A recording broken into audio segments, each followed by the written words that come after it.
নমস্কাৰ বন্ধুসকল, মই আজি আপোনালোকক লৈ যাব খুজিছোঁ নৈপৰীয়া চহা জীৱনৰ সৌন্দৰ্যৰে ভৰি থকা ব্ৰহ্মপুত্ৰৰ বুকুৰ মাজৰ এটি চাপৰিৰ মাজলৈ।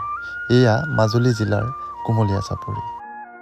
পুৱা গাখীৰ খীৰাবলৈ জ্বলাই লোৱা জাকটিৰ আধা জ্বলা জাও পাতৰ কেঁচা সুগন্ধ, এটুপিও পানী নিদিয়াকৈ বনোৱা গাখীৰৰ পাগ উঠা চাহ বাতিটো, কি যে সোৱাদ, কি যে সৌন্দৰ্য।